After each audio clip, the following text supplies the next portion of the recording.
Mom and Sir, welcome po kayo sa aking channel, ang Mom Flourish Channel. It's been a long while po since tayo ay nagkakwentuhan. And for today's video, ay syempre papag-usapan natin ang nakatutuwa at mainit na love team ngayon sa Kalingap. Syempre ito ay sina Kuya Jomar at si Carla. Napansin po kasi natin na si Kuya Jomar ay talagang nag-e-exert, no, ng todo effort. O sabihin natin, nag-trying hard na talaga si Kuya Jomar para itong si Carla ay ma-please niya. And, kasi alam natin si Carla sobrang mapakmahiyain itong batang to eh.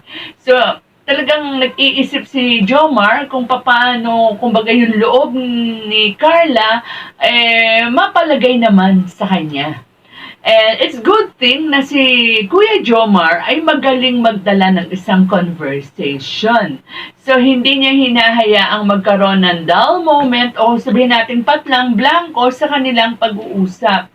Actually, hindi lang kay Carla talaga nakikita natin na talagang kumbaga gumagawa ng paraan o effort itong si Kuya Jomar pati na rin sa kanyang mga magulang. Di ba? Nakita natin doon sa huling vlog ni Kalinga Prab na talagang nagka-crack siya ng joke sa father ni Carla, and sinasabi niya kung boto ba kayo sa akin o di ba? Yung mga ganung biro, nakakatawa yun. Plus point yun kay Jomar. And maging dun sa mama niya, na nagpaalam siya, di ba, aalis na sila, ay talagang hindi nakakalimutan na bumati din sa mama ni Carla. So, ang tanong, meron ba namang, sa tingin ba ninyo, meron ba namang improvement o sa palagay ba ninyo, may pag-asa tong si Kuya Jomar sa mga ginagawa niyang effort kay Carla? Well, napansin natin, actually maraming nakapansin na itong si Carla ay unti-unting natatanggal na yung hiya. Hindi kagaya talaga noon, halos hindi nagsasalita, di ba? Kasi yung tumatalikod siyang ganyan, or nag-iiba siya ng, tawag dito, ng paningin. Hindi talaga siya makatiting ng eye to eye kay Kuya Jomar, no? So, eto, huling vlog na napanood natin kay Kalinga Prab, medyo sumasagot-sagot na siya, di ba? Kaya lang, ay nako, parang si Rachel din nung una, tumataginting na Kuya.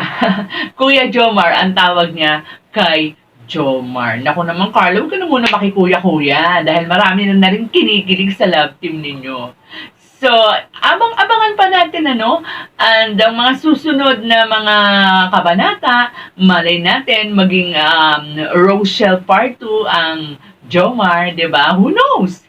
Wag lang maging wag lang maging Edrica na biglang kumbaga sa biglang hindi na natin napanood, no? Although ang pagkakaibigan naman ni Edu at saka ni Erica, alam naman natin tuloy pa rin naman yan off-cam. Pero mas maganda kasi kung napapanood ng mga kalingap, lalo na sa mga viewers na nasa abroad na nagsisilbing stress reliever yung mga ganitong panoorin ng Kalingap. So, with that mga Kalingap, hanggang dito na lang po muna ang ating kwentuhan. Ingat po tayong lahat and God bless.